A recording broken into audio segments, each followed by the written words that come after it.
Welcome to The Timeless Mind, your fast track to life-changing wisdom from the world's most powerful books. If you crave the timeless lessons of the greatest minds, but just don't have the hours to spare, well, you're in the right place. This is Series 2, Episode 3, Wisdom in Letters, The Stoic Path to Inner Strength. Let's dive in. So for this deep dive, we're doing something a little different. Yeah, we're taking a deep dive into a specific collection of Seneca's letters, actually. And the really cool thing is this was a request from one of our listeners. They specifically wanted us to explore these letters. They're really looking for insights on how to build unshakable inner resilience. Yeah, navigating the complexities of life with a Stoic approach. And these letters from Seneca, a Roman statesman and philosopher, offer some incredibly powerful guidance on exactly that. We're diving into excerpts from Seneca's Letters from a Stoic. Think of it like a curated roadmap to understanding those key Stoic principles for cultivating inner strength. Delivered straight to your ears. Now, for a little bit of context, might be helpful to know a bit more about the man behind these powerful words. Lucius Annaeus Seneca. Born in Spain around 4 BC. He wasn't just some philosopher stuck in an ivory tower. No, not at all. He was a prominent figure in Roman society. A statesman. A lawyer. A prolific writer. Tackling everything from tragedies to scientific essays. And despite dealing with some pretty serious chronic health issues, he rose to prominence. He even served as a tutor to the future Emperor Nero. Experiencing firsthand the turbulent nature of power. These letters aren't just abstract theories. No. They're Seneca's personal reflections.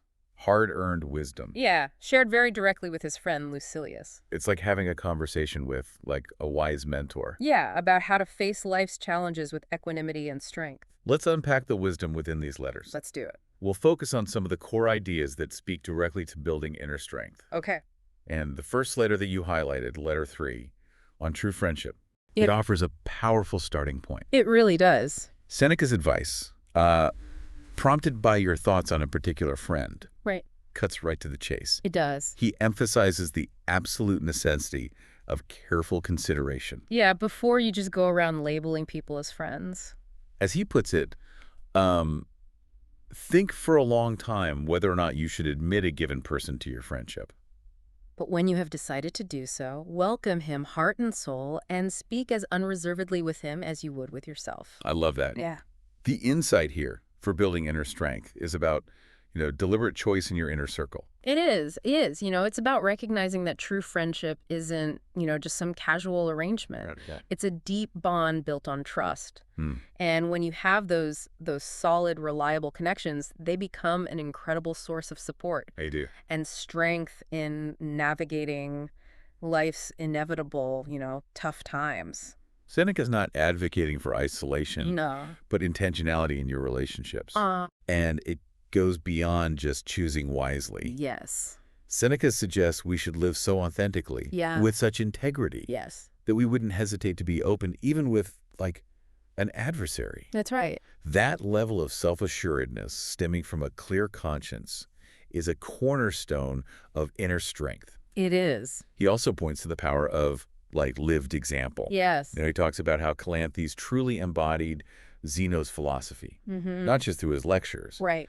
but by people observing his life. Yeah. Aligning your actions with your values, living authentically, is a much stronger teacher Yeah. and source of inner conviction than mere words Absolutely. or intellectual understanding. Yeah, it's one thing to know it. Right.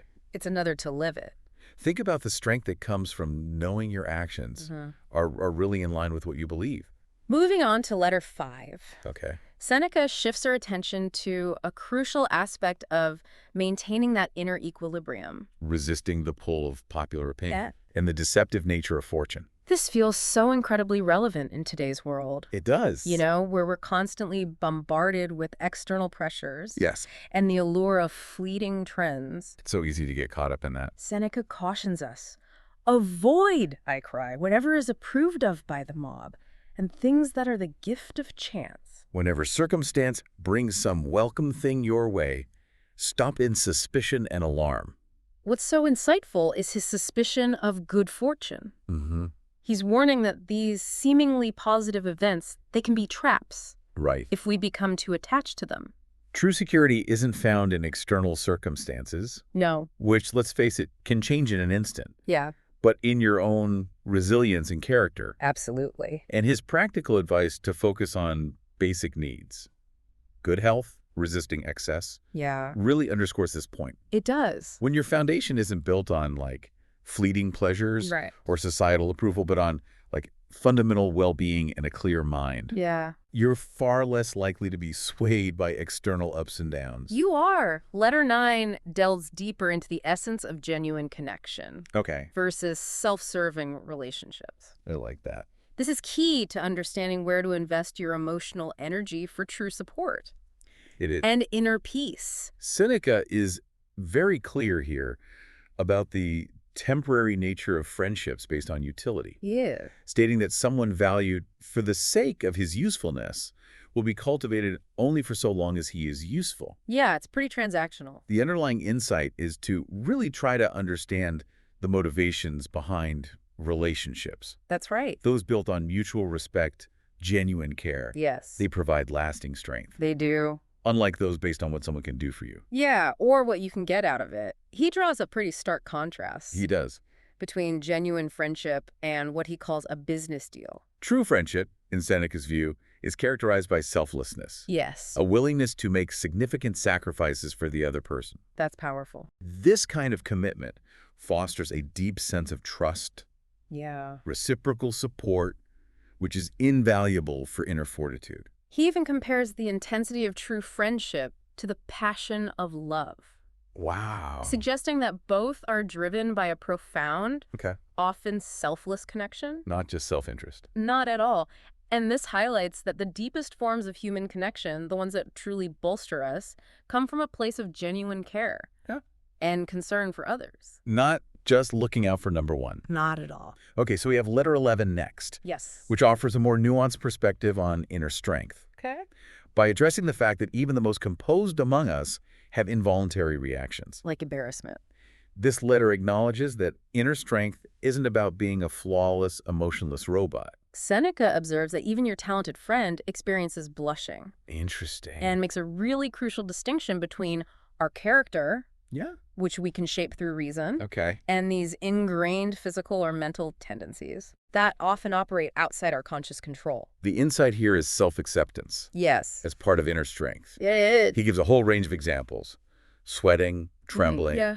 even in powerful figures. Sulla and Pompey, big names. The key takeaway is no amount of wisdom, as I said before, ever banishes these things. Yeah, you can't reason your way out of blushing. Right? True strength, then, isn't about eradicating these natural responses, Okay. but about not letting them define you. Or undermine your sense of self. It's about accepting these quirks as part of being human. Letter 12 provides a powerful directive for cultivating inner peace. Okay. Live each day as if it were your last. This might sound a bit morbid, Right. but Seneca's intention is profoundly life-affirming. It is. He's reminding us of the inherent uncertainty of life. And that by treating each day as a complete entity, Mm-hmm. the one that rounds out and completes our lives, Yeah. we cultivate a much deeper appreciation for the present moment. This focus on the now, rather than worrying about the future or regretting the past, that is a huge source of inner calm. Mm-hmm. The example of Pacuvius holding his own memorial ceremonies Interesting thing. really underscores this idea. It does. It's a way of consciously engaging with that finite nature of life. Which, paradoxically, can make you feel more alive, Yes. less attached to anxieties about the future. When you truly value each day, Mm-hmm. you're less likely to be thrown off balance by those trivialities. Letter 14 explores that balance, Okay. that essential balance between activity and rest for a resilient mind. Yeah. Seneca isn't advocating for constant work or endless leisure, No. but for a thoughtful rhythm. Yes. He emphasizes that downtime should be restorative. Allowing the mind to recover and recharge, not becoming stagnant Right. or dissipated. This mindful approach to both work and rest, so Yes. important. Crucial. Sustained inner strength. He suggests activities that allow for continued intellectual engagement. Even during your rest. Yeah, like reading or reflecting. Traveling, maybe? Yeah. The key insight is that true rest isn't about switching off entirely. It's about shifting focus Yes. in a way that replenishes your mental resources. That's it. And his caution against overemphasizing physical training at the expense of mental cultivation, Yeah. That highlights the Stoic priority, right? Yes. A sound mind Hmm. in service to a virtuous life. Yes, The body's a tool, it is. and its training should ultimately support the goals of the mind, It should. which is central to inner strength. It is. Letter 15 brings in the vital element of gratitude Okay. as a counter to anxiety Hmm. and a source of inner contentment. Seneca points out, the life of folly is empty of gratitude, full of anxiety. It is focused wholly on the future. It's so true, isn't it? Constantly chasing that, what's next, Yeah. prevents you from appreciating what you already have. Which leads to that perpetual dissatisfaction. It does. Cultivating gratitude for your past achievements and even your present blessings builds a strong internal foundation. It does. He encourages us to regularly reflect on our progress, acknowledge how far we've come. Yeah. This exercise in perspective. Can be huge Huge. for your sense of self-worth, It can. inner sufficiency. Making you less reliant on external validation or future successes for your happiness. And he also touches on the importance of, setting boundaries, Yes. not becoming endlessly fixated on deceptive prizes that don't bring lasting fulfillment. No, they don't. Letter 16 tackles that big philosophical question. Okay. How to live with inner strength, regardless of whether our lives are governed by fate, divine will, or chance. This is where the practical wisdom of Stoicism really shines. It does. Seneca argues that no matter the underlying forces at play, Right. we still need to practice philosophy. The core insight being that philosophy provides a framework Yeah. for navigating uncertainty and building inner resilience. In the face of the unknown. It's how we respond, not what happens to us. What's so powerful is his assertion that philosophy equips us to respond effectively It does. to any of these possibilities. It teaches us acceptance of what we cannot control. Resilience in the face of adversity, Yes. and wisdom in making choices within our power. This adaptability and inner fortitude. Essential Essential. for navigating life's inherent uncertainties. It is. Letter 28 brings us back to a more personal challenge. Okay. That persistent feeling of unease, even when our external circumstances change. This letter speaks directly to the idea that true inner peace comes from within, It does. not from a change of scenery. Not at all. Seneca quotes Socrates' pointed question. How can you wonder your travels do you no good when you carry yourself around with you? You are saddled with the very thing that drove you away. You take yourself with you. You do. It's a reminder that our anxieties and our discontent, they're internal. They are. Simply relocating won't solve them. In fact, they'll likely follow you. They will.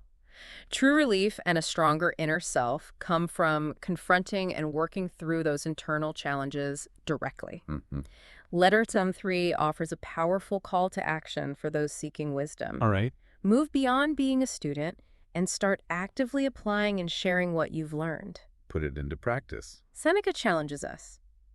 How much longer are you going to be a pupil? From now on, do some teaching as well. This doesn't mean you have to become a formal instructor, Right. but embodying And sharing. the Yep. principles that you've come to understand. Okay. This active engagement solidifies your own understanding. And builds inner confidence. It does. He discourages simply mimicking past thinkers, Yeah. emphasizing the need for original thought and contribution. As he says, besides, a man who follows someone else not only does not find anything, he is not even looking.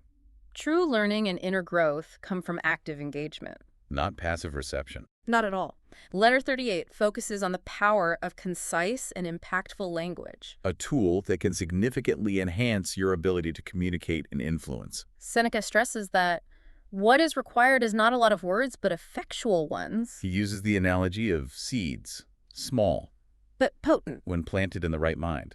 Clarity and conciseness amplify the power of your message. And this applies not just to, external communication, But also to how you frame thoughts within your own mind. fostering clearer thinking and greater inner resolve. Absolutely. He highlights that well-chosen words, like those seeds, they can have a profound and lasting impact when truly understood and integrated. So for inner strength, Yes. this means cultivating clear, And honest. self-talk. Letter 40 offers a critique of rushed and disorganized communication, suggesting that, the way that we express ourselves reflects our inner state. Seneca disapproves of the philosopher Serapio's rapid and overwhelming speaking style, noting, his words, you say, tend to be tumbled out at a tremendous pace, pounded and driven along rather than poured out. A calm and ordered delivery often reflects a more composed and thoughtful inner state. Absolutely. Cultivating that deliberate And thoughtful. approach to communication can contribute to greater inner control. For Seneca, the way a philosopher speaks should mirror the way they strive to live,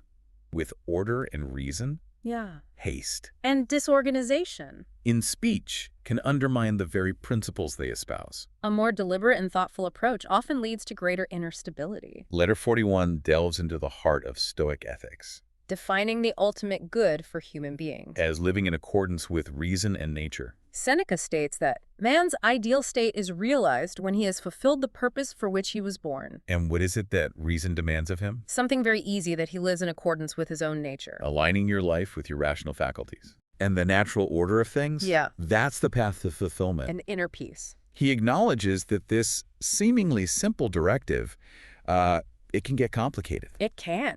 It's hard to resist the universal madness and choose a life guided by reason and virtue. It is, and that conscious choice, such a powerful act It is. of inner strength. Letter 45 touches on the power of engaging in well-crafted communication. How it can captivate the mind, Yes. leave a lasting impression. Seneca observes that compelling writing on fertile subjects, it has this ability to draw the reader in. Yeah. Make even complex ideas feel accessible. Clear and engaging communication is so valuable in sharing wisdom It is. and fostering understanding.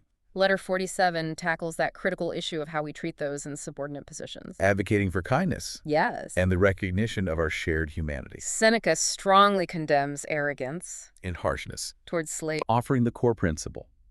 Treat your inferiors in the way in which you would like to be treated by your own superiors. That's it. It's not just about ethical behavior. I know. It's about recognizing that inherent dignity, In every human being, which fosters a more just and ultimately stronger. inner character. He reminds us that our own fortunes can shift, Oh, they can. urging us to consider the perspective of those under our authority. Treating others with respect and empathy, regardless of their social standing. Yeah. It reflects a deep sense of inner security and strength. Letter 48 shifts our focus Okay. from intricate intellectual debates. To those fundamental moral duties we owe to one another. Seneca critiques those who get lost in those linguistic subtleties, Yeah. urging us to focus on the core of ethical behavior. What my duties are to a friend and to a man, rather than the number of senses in which the expression friend is used, and how many different meanings the word man has. Genuine wisdom lies in understanding And fulfill, those moral obligations. not in intellectual games, No. This focus on ethical action. builds that strong inner compass. It does. Letter 53 offers a relatable moment Okay. of vulnerability. From Seneca himself. Yeah, he's recounting his experience with seasickness during a voyage. Even with all of his philosophical training. Oh, yeah, he gets seasick. Interesting. And he admits to that very human experience of discomfort. Realizing firsthand the validity of others' fears. Acknowledging our vulnerabilities. It's not a sign of weakness, It's part of being human. and it can actually strengthen our resilience It can. Letter 55 discusses the negative impact of excessive comfort. and the importance of occasional discomfort for maintaining well-being. I like this one. Seneca recounts feeling fatigued even after being carried in a sedan chair, Yeah. illustrating how avoiding all physical exertion can lead to debility. Yeah, we're not meant to be that comfortable all the time. Soft living imposes on us the penalty of debility. We cease to be able to do the things we've long been grudging about doing. Challenging yourself physically, stepping outside your comfort zone, builds resilience. And prevents weakness. It does. Letter 63 addresses the natural process of grieving Okay. and the importance of finding ways to move forward after loss. Seneca offers a comforting perspective, noting that sorrow naturally lessens over time, It does. focusing on others. Yeah, And those remaining connections can help us heal. they can. He advises against excessive lamentation, suggesting that active engagement with life And cherishing remaining relationships. or more constructive paths to inner peace They are. after loss. Letter 65 delves into a more abstract philosophical discussion Okay. about the nature of cause and matter. Reflecting Seneca's engagement with different schools of thought. Yeah. This illustrates the Stoic interest in understanding those fundamental principles of the universe. While the details of cause and matter might seem abstract, Right. the underlying theme is about seeking a rational understanding of the world around us. which can definitely contribute to a sense of inner stability Yes. amidst chaos. Letter 77 provides a almost vivid glimpse into Roman daily life Okay. with the arrival of news by sea, and it almost shifts the focus. From that, the intense philosophical inquiry. It does. Then nice break. Yeah. It offers a reminder that even in the midst of philosophical pursuits, Yeah. life continues It does. with its everyday events. Anticipations. Letter 77 then transitions to a profound discussion Okay. on the Stoic perspective on suicide as a response to extreme suffering, Right. using the example of Tullius Marcellinus. Marcellinus, facing a debilitating illness, Yeah. contemplated ending his life. And Seneca recounts the contrasting advice that he received, Right. highlighting the Stoic perspective that while life is common, Yeah, choosing to die with honor and courage is a significant act. it is. This brings up the Stoic idea of rational choice in the face of unbearable suffering. The Stoic friend's guidance helped Marcellinus overcome his slave's concerns Okay. and led to a peaceful death. This example illustrates the Stoic emphasis on reason Yeah. and self-determination. Even in the face of death. The letter broadens to consider death as a natural part of life, referencing Caligula's cynical remark. Right. Seneca argues that just as living is a duty, So too can dying be. the key insight for inner strength isn't fearing death, but living well until the end. Whenever that may be. Letter 78 draws on Seneca's own experience with chronic illness Yeah. to offer guidance Yeah. on coping with physical suffering and the fear of death. Seneca shares his own struggles Yeah, and the thoughts of suicide that provoked, ultimately deciding to live for his father's sake. that's very powerful. His primary advice: Ah, refuse to let thought of death bother you. so powerful. He breaks down the anxieties associated with illness. And offers Stoic perspectives on managing fear and finding contentment, even in physical distress. He emphasizes separating the mind from the body Yes. and focusing on the better, the divine element within us. Yeah, this ability to detach from physical suffering and focus on inner resilience. It is a core The aspect core aspect. of Stoic inner strength. The letter culminates in this idea that even in illness, Yeah. there is room for heroism. By facing suffering with courage and maintaining inner peace, we can be our own source We can. of strength. And admiration. Letter 83 offers a glimpse into a fulfilling day in Seneca's later years Characterized by simple pleasures, and intellectual pursuits, it paints a picture of finding contentment in old age. appreciating the slower pace and the opportunity for, reflection Yeah. and reading. It underscores that inner peace can be cultivated at any stage of life. It can. Letter 86 takes us to the modest dwelling of Scipio Africanus, Right. inspiring reflections on the virtues of simplicity and self-sufficiency. Seneca contrasts Scipio's austere lifestyle with the luxurious trends of his own time. Suggesting that true greatness and inner peace are often found in a less materialistic existence. It resonates with that Stoic emphasis on virtue over external possessions. It does. Letter 88 delves into the true meaning of liberal studies, Okay. arguing that the pursuit of wisdom is the only path to true freedom, Seneca critiques studies focused solely on financial gain asserting that the true purpose of education is to cultivate virtue, and inner strength. aligning with the Stoic belief that wisdom is the ultimate good. It is.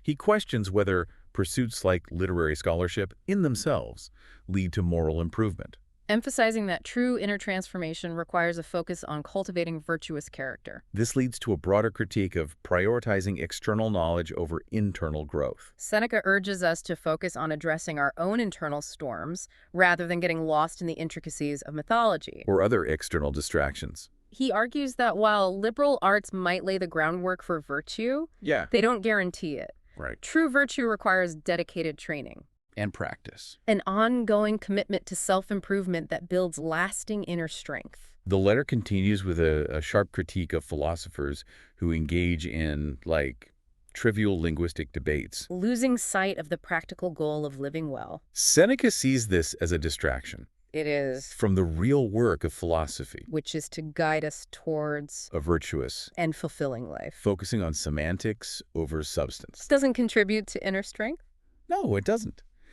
Letter 90 presents a powerful argument for the paramount importance of philosophy. In achieving a good life. Seneca asserts that while life itself is a gift, It living well, is a gift of philosophy highlighting its crucial role in guiding us, towards virtue. and inner peace, He distinguishes between practical inventions and true wisdom. arguing that while ingenuity can improve our material circumstances, it is philosophy that teaches us. How to live with purpose and integrity. He contrasts the simplicity of early human life with the complexities of modern society, suggesting that a focus on basic needs And a rejection of excessive luxury can lead to a more virtuous. and contented existence. Seneca cautions against being swayed by eloquent but ultimately misleading arguments. Even from respected thinkers. He emphasizes the importance of discerning truth. Over persuasive rhetoric. The discussion concludes by considering that hypothetical golden age of innocence, Acknowledging its simplicity. but noting its lack of true wisdom and virtue, which require conscious effort and cultivation. They do. Letter 91 addresses that vital skill of responding to disaster with resilience, using the example of the destruction of lions by fire. Seneca emphasizes the importance of anticipating potential misfortunes Yeah. and cultivating an inner fortitude that allows us to weather life's inevitable storms. This proactive approach to mental preparedness, Yeah. key to Stoic inner strength. He reminds us that all things are subject to mortality, They are. and that setbacks, while difficult, They are. can pave the way for future growth They can. and rebuilding, Letter 92 reflects on the preciousness of time. and the importance of present moment awareness. Seneca urges us to avoid procrastination. To live each day, With intention recognizing that time, is a finite resource. this focus on the present, Yeah. crucial for reducing anxiety. And cultivating inner peace. He advises a balanced approach to the future,